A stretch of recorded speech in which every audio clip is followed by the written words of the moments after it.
কলমে শুভাশিস ঘোষ ঠাকুর। নাটকটির নাম উন্মাদিনীর প্রলাপ কথা। অংশগ্রহণে পুলিশের ভূমিকায় আমি সুজিত ঘোষ এবং আমার সঙ্গে আছেন বৃদ্ধার ভূমিকায় শ্রীমতী মৌসুমী বিশ্বাস। শুরু করছি আজকের শ্রুতি নাটক উন্মাদিনীর প্রলাপ কথা। এটা আমায় কোথায় রেখেছো? এটা কি ইংরেজদের জেল? না, এটা থানার লকআপ। কাল আপনাকে প্ল্যাটফর্ম থেকে নিয়ে আসা হয়েছে। প্ল্যাটফর্ম থেকে আমায় লকআপে কেন? আমার কি অপরাধ? আপনি সন্দেহজনকভাবে ঘুরে বেড়াচ্ছিলেন। আরপিএফ জিজ্ঞাসাবাদ করেছে, আপনি নিজের সঠিক পরিচয় দিতে পারেননি। আশ্চর্য, আমি ওদের যা সত্যি তাই তো বলেছি। বেশ, বলুন আপনার নাম। নামের দরকার নেই। টাইটেল ওয়াদেদার। মায়ের নাম প্রীতিলতা ওয়াদেদার। হ্যাঁ, কি যে বলছেন! প্রীতিলতা ওয়াদ্দেদার, সেই স্বাধীনতা সংগ্রামী প্রীতিলতা। তিনি অবিবাহিতই মারা গিয়েছিলেন। তার তো কোনো সন্তান ছিল না। বেশ, তবে আমার টাইটেল হাজরা। এই পরিচয় যথেষ্ট। কোনো নাম না হলেও চলবে। শুধুই হাজরা? আর মা বাবার নাম? বাবার নাম মনে নেই। মাতঙ্গিনী হাজরার মেয়ে আমি। মাতঙ্গিনী হাজরা, গান্ধী বুড়ি বলা হয় যাকে, প্রাণ দিয়েছিলেন পুলিশের বুলেটে মিছিল করে যাবার সময়। মনে রেখেছো? আমি তো ভেবেছিলাম তোমরা সবাই এসব ঘটনা ভুলেই গেছো। এভাবেই শহীদ হয়েছিলেন কত অসংখ্য জন। কেন বলো তো? ভারতবর্ষকে ইংরেজ শাসন থেকে মুক্ত আর স্বাধীন করাতে। তাই? সত্যি তাই? তাহলে আমি এই লকআপে বন্দি কেন? কি বলেছি? ঠিকানা জিজ্ঞেস করতে বলেছি ভারতবর্ষ। মায়ের নাম জিজ্ঞেস করতেও বলেছি ভারতবর্ষ। এটা কি অন্যায়? একটু ভেবে বলুন তো, বাড়িতে মানে আপনার সংসারে আর কে কে আছে?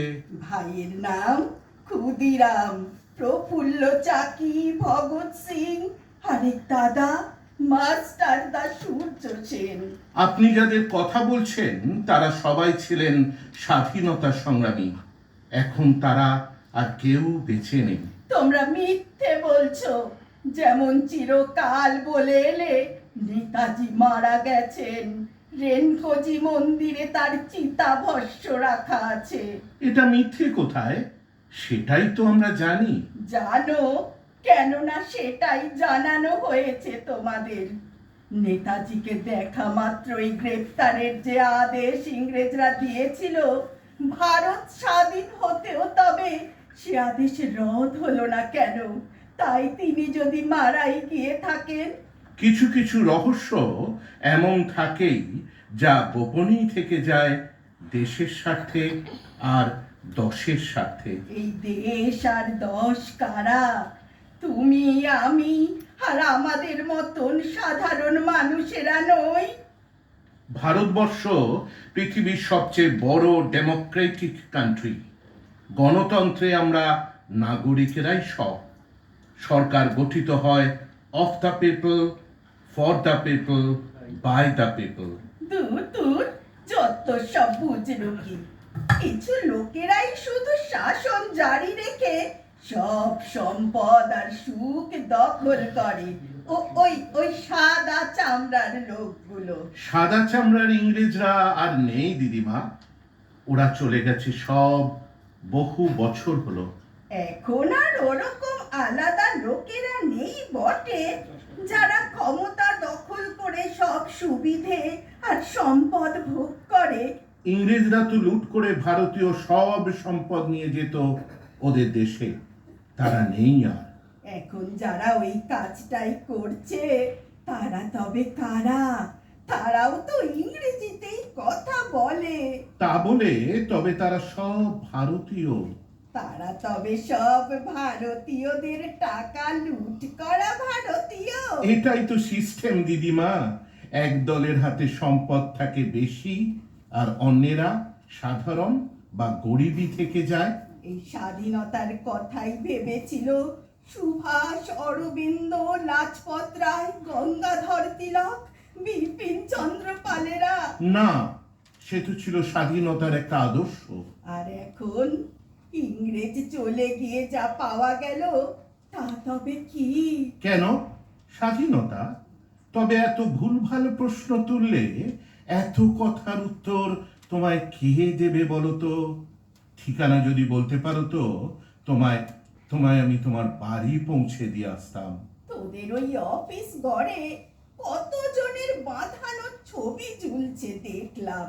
ওদের সবাই তো স্বাধীনতা সংগ্রামী, নয়তো স্বাধীন ভারতের প্রধানেরা।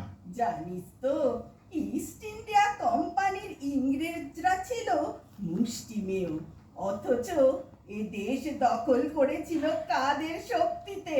কেন? তাদের সৈন্যবাহিনী আর পুলিশ দিয়ে।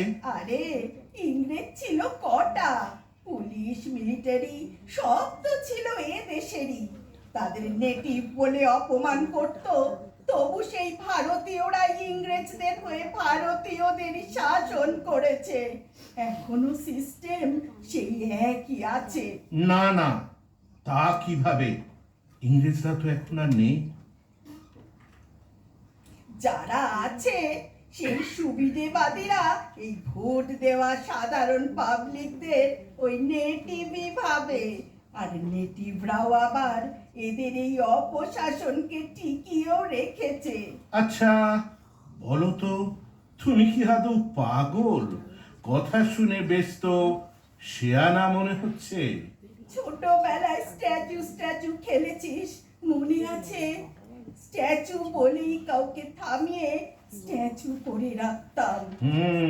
কত খেলেছি, কি মজাই না হতো। সেই মজাটাই বড়রাও করেছে বুঝলি।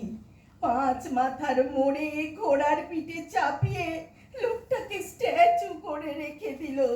নয়তো আসলে ওই লোকটাই পারতো এই ভারতবর্ষ আর জাতিটাকে সঠিক পথে চালাতে। তুমি নেতাজি সুভাষচন্দ্রের কথা বলছো? লোকটা দেশের জন্য রক্ত দিতে বলেছিল, স্বাধীনতার কথা বলেছিল, অথচ কখনো টাকার মোহে পড়েনি। তাই হয়তো ভারতের টাকায় ওনার ছবি দিতে কেউ সাহস পায়নি। এই তো তোমার শরীরের হাল। আর পিএফ লকআপে বেশি দিন এভাবে রাখাও তো যাবে না। আর এই শীতের রাতে এভাবে ছেড়ে দিলে তুমি তো, মনে হয় তুমি তো মরেই যাবে। একটাই স্বপ্ন দেখি জানিস, মরে যাবার স্বপ্ন, আবার জন্ম নেবার স্বপ্ন, দেশকে সঠিক অর্থে স্বাধীন করতে একটা সন্তানের জন্ম দেবার স্বপ্ন। সে হবে সুভাষের মতো নেতা, জাতির নেতা, এসে হাল ধরবে দেশটার, সাধারণ মানুষের কথা বলবে, ভাববে।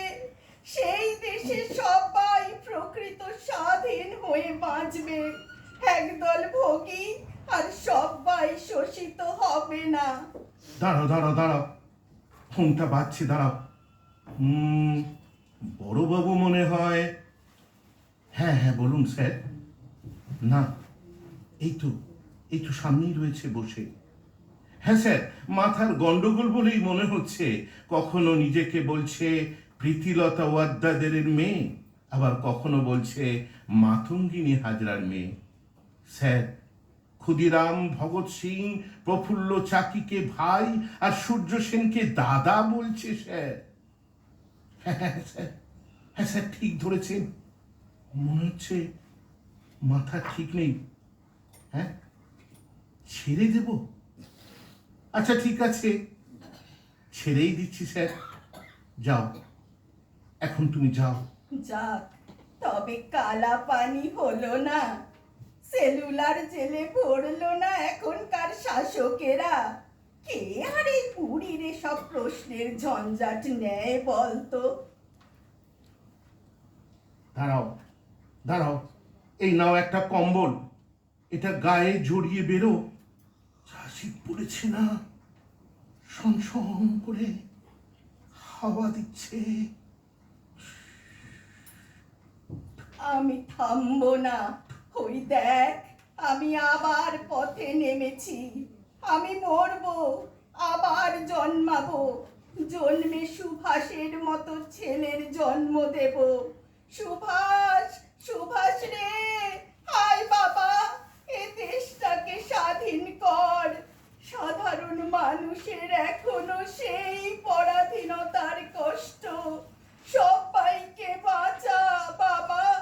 সুভাষ, ওরে সুভাষ রে, সুভাষ, ওরে সুভাষ রে, সুভাষ, ওরে সুভাষ রে, সুভাষ, ওরে সুভাষ রে।